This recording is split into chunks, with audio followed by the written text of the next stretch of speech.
On October 4th, Ralph Nader came to campus to give a lecture on how intercollegiate athletics affects the university's core mission. CalTV sat down with Mr. Nader after his speech.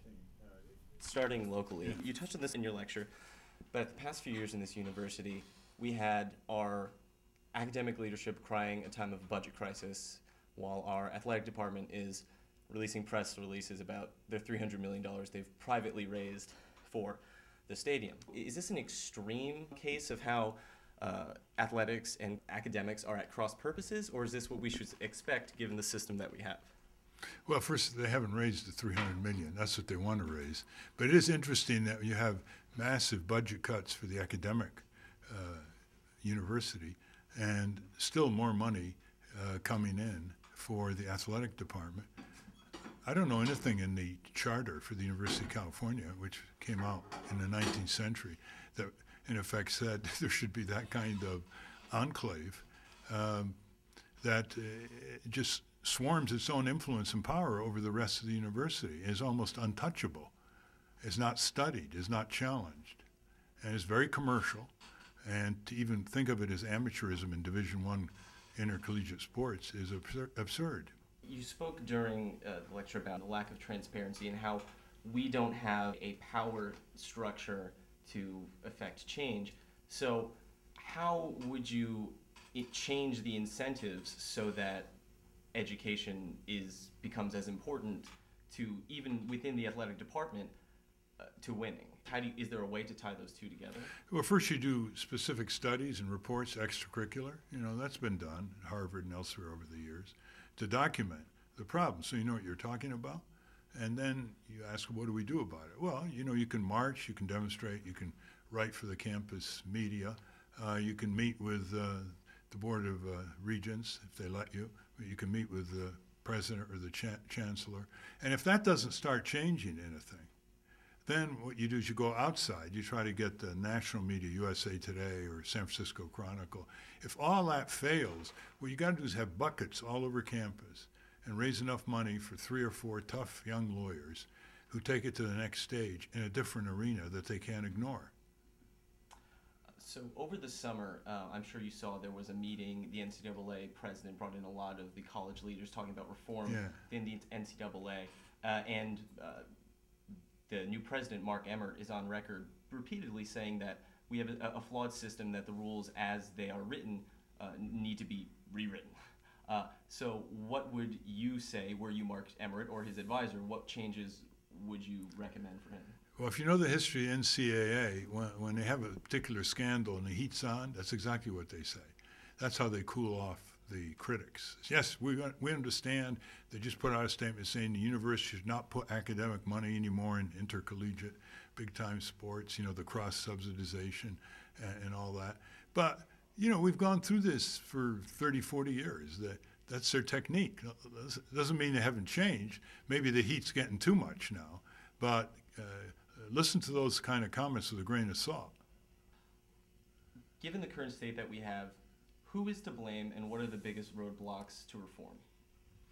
Well, the universities, first of all, they've lost their moorings. The idea of what they let on campus, military contracts and commercial joint ventures.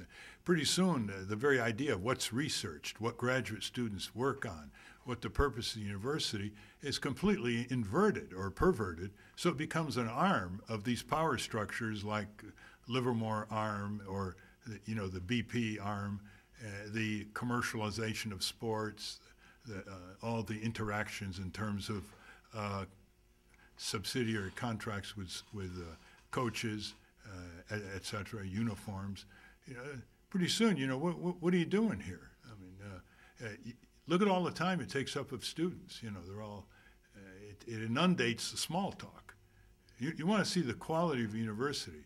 Eavesdrop on the oral small talk.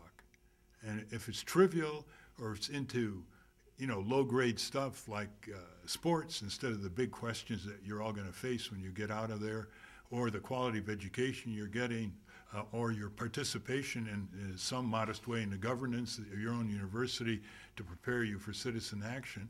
If none of this is discussed, what is not discussed is never advanced. Urban Meyer, who was the head coach of Florida's football program, won multiple national championships, was asked recently if he thought it's possible to have an excellent, have a top tier athletic program and remain clean. Not leach into areas where they're not allowed to go or to violate the NCAA code. So if Urban Meyer, someone who retired in good standing in the public eye, is saying something like this, what do you think that reflects within the culture that we've developed for collegiate athletics? I didn't catch it. You mean you're saying he said it is possible? No. I'm sorry. He said it wasn't possible. Oh, it wasn't possible. Yeah, to remain clean and fully clean and have an excellent program. That's true for two reasons. One, you're part of a conference, and there's certain disciplinary requirements that you have to, bow to. It's a system of governance, NCAA, for example, or the Southeast Conference.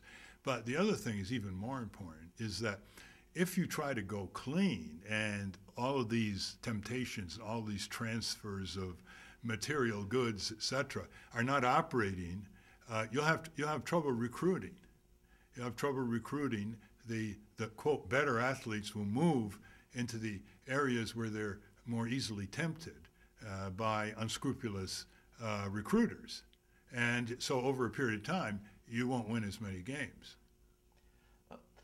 What are your thoughts on super conferences?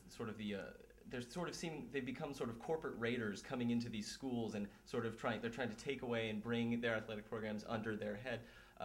What are your thoughts on the emergence of these super conferences? Well, one way to look at it is this could be the last stage of their lethal pirouettes, that they're heading over the cliff. Okay. The greed, the power that's driving them, they recognize no boundaries. They're raiding, they're concentrating here and there. And the contracts are getting richer, the TV contracts are getting richer, the coaches are getting richer. So it may be on the way to imploding. Another thing is that it will, in effect, be a winner-take-all system par excellence. And a lot of schools and teams will fall by the wayside, and you just have a few dominant, like a dozen dominant university athletic powers. Thank you so much. Thank you.